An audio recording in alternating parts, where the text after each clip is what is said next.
We would like to send out a special thanks to our new sponsor, Wink, for supporting The Trail Went Cold. Wink is offering our audience members who are over 21 and live in the US a $22 credit plus free shipping on their first order of 4 bottles of wine as a new member of Wink. So please visit trywink.com/cold. That's TRYWINC.com/cold. Thank you and enjoy the show. May 19th, 2004. New York City.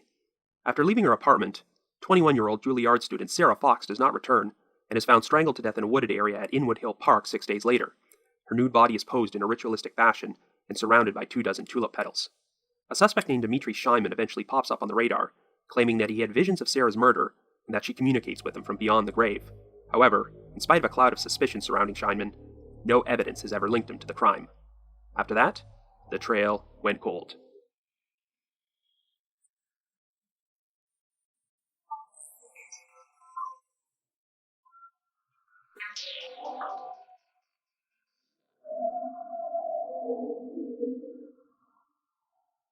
Hello everyone, and welcome to the latest minisode of The Trail Went Cold.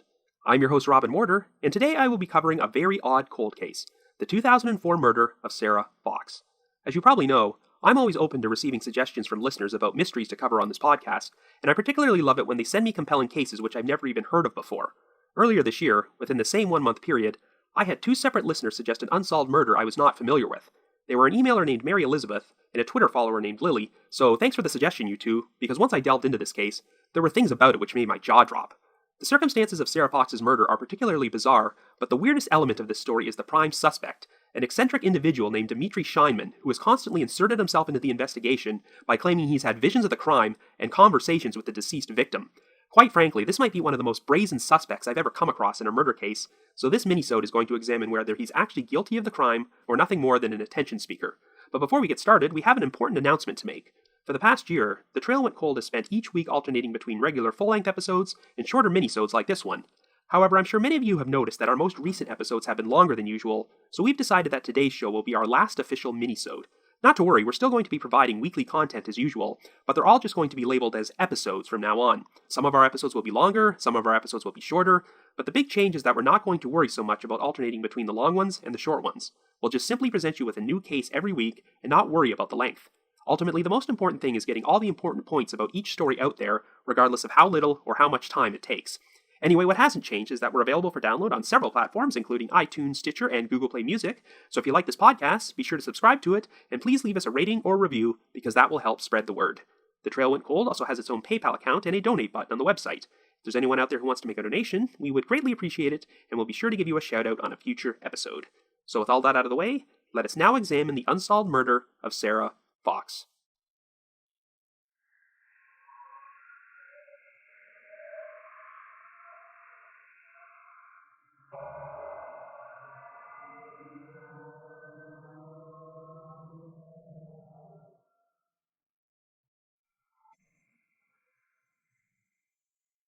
Our story begins in New York City in 2004. Our central figure is 21-year-old Sarah Fox, who originally hails from Pennsauken, New Jersey. She is currently a third-year drama student at the famous Juilliard School and has aspirations of an acting career. Sometime between 4 and 5 p.m. on May 19th, Sarah leaves the apartment she shares in Manhattan with her boyfriend and a roommate. She is dressed in her workout clothes and apparently has plans to go jogging through Inwood Hill Park, which is about 7 to 8 minutes away. Even though Sarah tells her roommate she'll be back soon, she never returns. After she is reported missing, massive searches are conducted throughout the area for Sarah, and 6 days later, a group of volunteers from a search party would find a nude, decomposed body in a heavily wooded area of Inwood Hill Park. The victim was soon identified as Sarah Fox, and the cause of death was determined to be strangulation. Due to the advanced state of decomposition, they were unable to determine if she'd been sexually assaulted. Sarah's portable CD player would later be found about 100 feet from her body.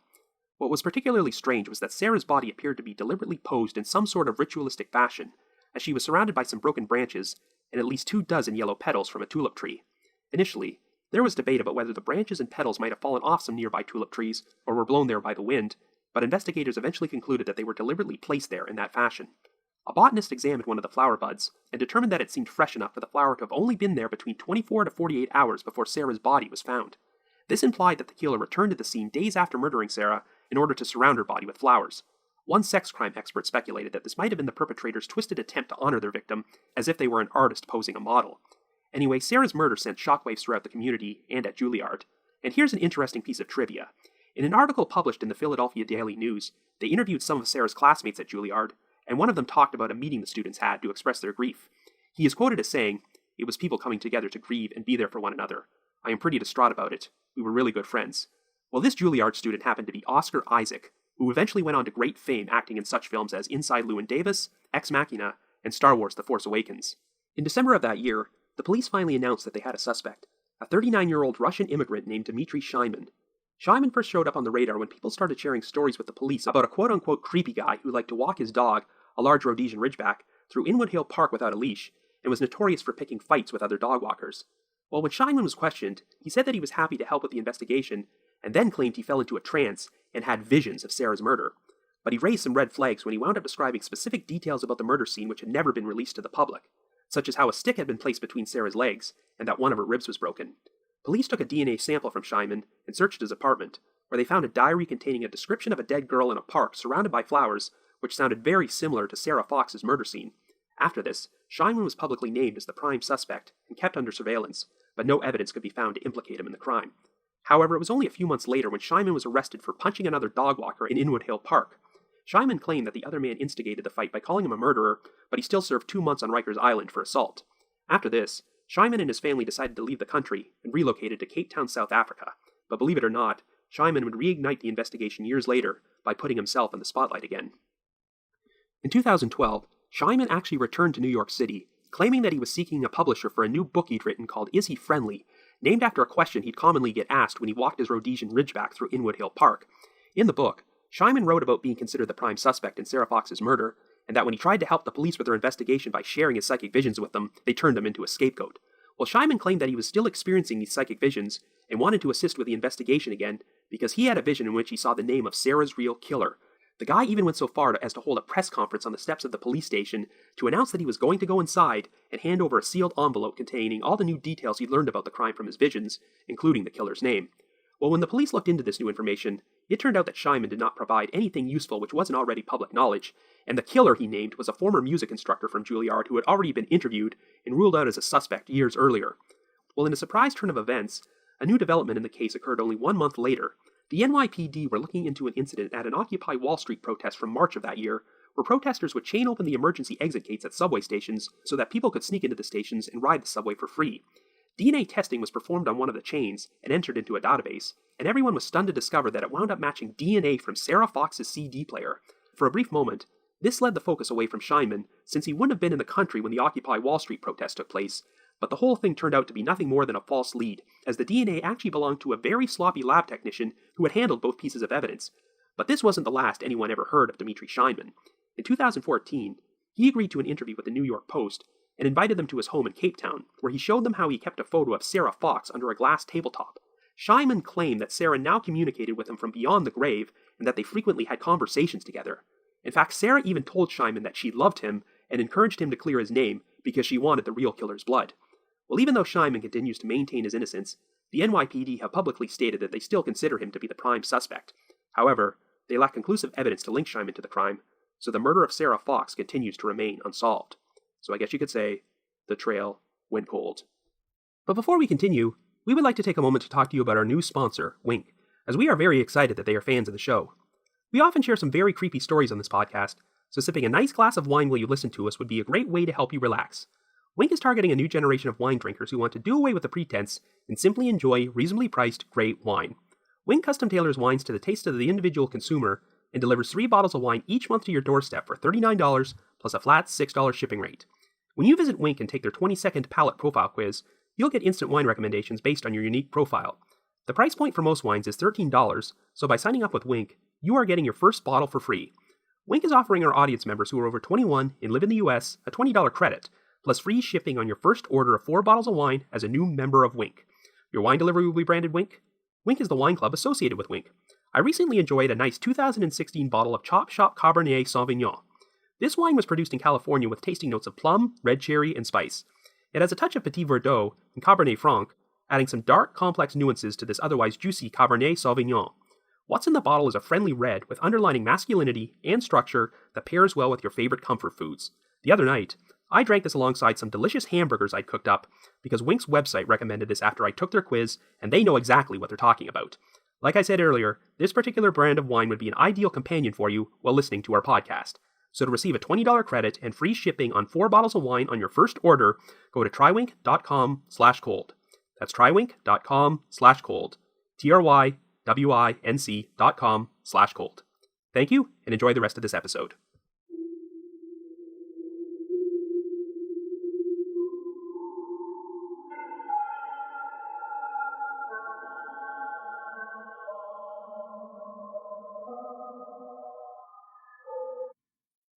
Well, here's a bold statement. At this point, we've covered nearly 80 cases on this podcast, but I think I can safely say that Dmitry Shaiman might be the weirdest person ever featured in any of them.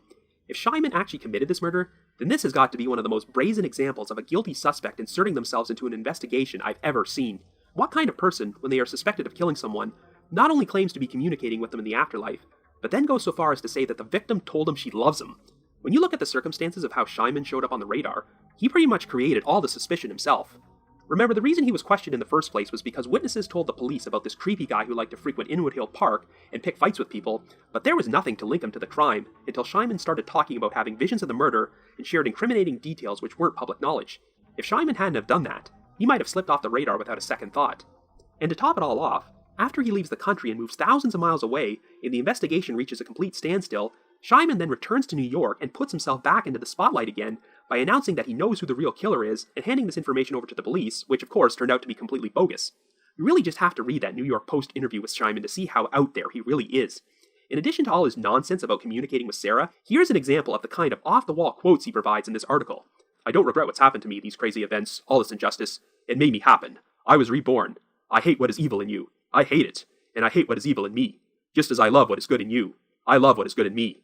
Anger is impotent, and the hatred of evil is potent." I'm not going to share the URL, but if you search hard enough, you'll find a website Shaiman maintains about a new religion he apparently created for himself, called The Power.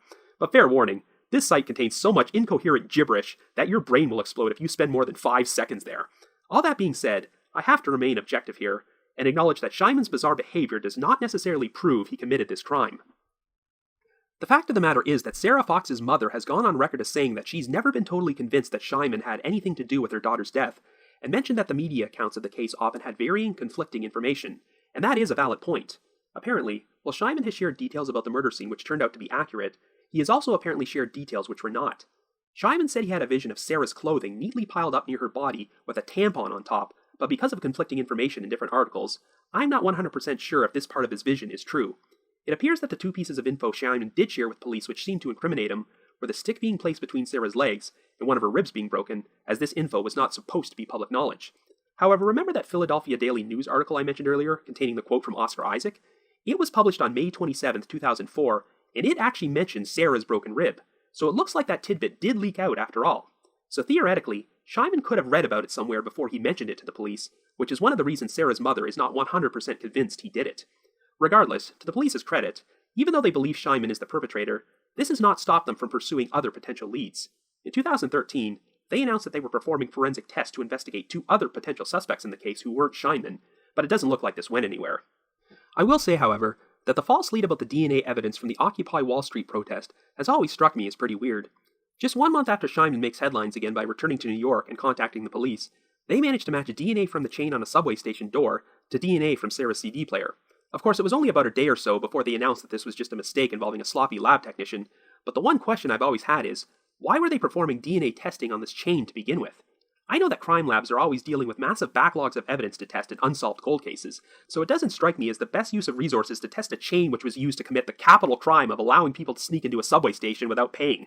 I know representatives from Occupy Wall Street thought this might be a deliberate attempt by the NYPD to discredit them by accidentally linking them to an unsolved murder, but I doubt the situation was nothing more than simple incompetence. All that being said, this error could almost be considered a blessing in disguise, because if Shaiman was charged with the murder, and his DNA did not match the DNA on the CD player, the case against him might have fallen apart. However, because of the mix-up with the chain, we now know that the DNA on the CD player belongs to a lab technician and not the actual killer. When he was originally questioned, Shaiman did submit a DNA sample to the police, but it sounds like there just isn't enough strong forensic evidence from the murder scene to conclusively match or exclude him. Remember, Sarah's body was in such an advanced state of decomposition that they were unable to determine if she was sexually assaulted. So if police want to prosecute Shaiman, they will probably have to turn up some other evidence in order to make a case. But the big question is Shaiman actually the perpetrator? or is he nothing more than an attention-seeking glory hound? It's true that people will sometimes insert themselves into murder investigations, even if they had nothing to do with the crime. But on the other hand, there are some people who are so narcissistic that if they manage to get away with a crime, it drives them nuts when they can't tell anyone about it, so they'll find ways to make themselves the center of attention, even if there's a major risk of getting caught. This is why you hear so many stories of cases being solved because the perpetrator flat out bragged about committing the crime to someone else. It seems very likely that Sarah was attacked by someone while she was jogging through Inwood Hill Park, who abducted her and dragged her body into the woods to kill her. Sarah was known to frequently jog through that park, and we know that Shyman walked his dog there all the time, so if they crossed paths on a previous occasion, Shyman could have set his sights on her. But it's also possible that Sarah was the random victim of a spur-of-the-moment attack, either by Shyman or someone else. Of course, the weirdest aspect of her murder scene is undoubtedly the 24 tulip petals surrounding her body. If the analysis from the botanist was correct, and those flowers were only there about 24 to 48 hours before Sarah's body was discovered, then that means the killer returned to the scene to place them there, which is a pretty risky thing to do, especially since search parties were checking the park for Sarah that entire week. If Sarah was just the victim of a random attack by some sexual predator, then I'm not so sure they would go to the trouble of returning to the murder scene to do all that stuff. But when you look at Dmitry Shyman's behavior these past several years, he totally strikes me as the type of guy who would do something like that. Remember, a sex crime expert stated that the flowers surrounding Sarah's body might have been the perpetrator's strange attempt to honor his victim.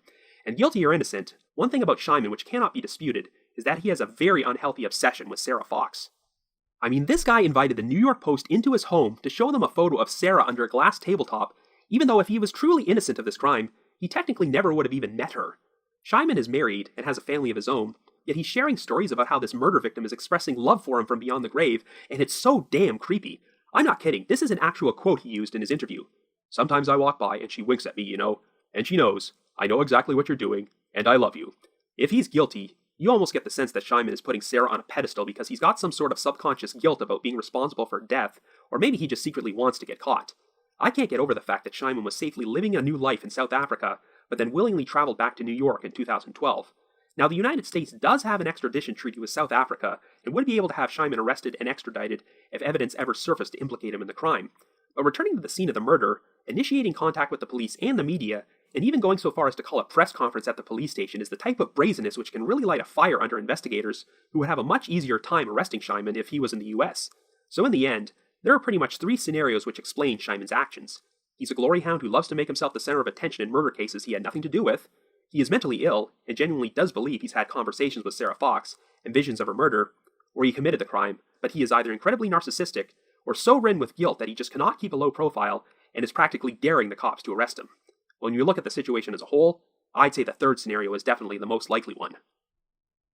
So yes, the authorities are certain Shyman did it, but the problem is that the evidence just isn't there, and I think he knows this. It seems there isn't enough strong physical evidence to make a DNA match, and while it's suspicious that Shyman supposedly shared details about the murder scene that weren't public knowledge, that in itself isn't enough to build a case against him in court. I think the best option for solving this case might be if anyone out there who happened to see or hear anything incriminating decides to come forward. In fact, if there's anyone out there with evidence pointing to another suspect besides Shyman, that would be good too. From everything I read about Sarah Fox, she seemed like a pretty special young woman who was beloved by everyone who knew her, so she definitely deserves justice, most especially if the person who murdered her also happens to be the same person spouting garbage about her loving him from the afterlife. So if you have any information about the unsolved murder of Sarah Fox, or should I say if you have any useful information about the murder and your name is not Dmitry Shyman, please contact the NYPD Crime Stoppers at 1-800-577-TIPS, which is 1-800-577-8477. Or if you just have your own theory about what happened, feel free to leave me a comment or send me an email at robin.warder@icloud.com. That's robin.warder@icloud.com. So I just wanted to give a shout out to my supporters at the Unresolved Mysteries subreddit and the Unsolved Mysteries message board at the Sitcoms Online forum. We also have a couple new donors this week, and they are Andrew, Hannah, Marnix, and Catherine. So thank you very much, guys. I need to provide my thanks to Miguel Foote, who edits and assembles this podcast together for me, and Vince Nitro, who composes the eerie music you hear on every episode. If you haven't already, you can like us on Facebook, follow us on Twitter, or leave us a rating or review on iTunes, Stitcher, or Google Play Music. We also have a new private Facebook discussion group for The Trail Went Cold, so if you want to discuss the podcast or its featured cases with myself or your fellow listeners, feel free to join at any time, and I'll approve your entry ASAP. And just a few weeks ago, The Trail Went Cold finally opened its own online store where you can purchase official merchandise for the podcast, such as t-shirts, mugs, and stickers. Just visit our website, trailwentcold.com, and click on our store button, and with the holidays rapidly approaching, Trail Went Cold merch would make a great Christmas present for all true crime and unsolved mysteries buffs. And like I mentioned earlier, we also have a donate button on our website, so if you're feeling generous and want to express your appreciation for all the hard work we put into this podcast, we'd be extremely grateful. Anyway, thank you so much for listening to our final minisode and all of our minisodes prior to this, and we hope you continue to enjoy our content. So have yourself a good week, and join me next Wednesday for a brand new episode of The Trail Went Cold.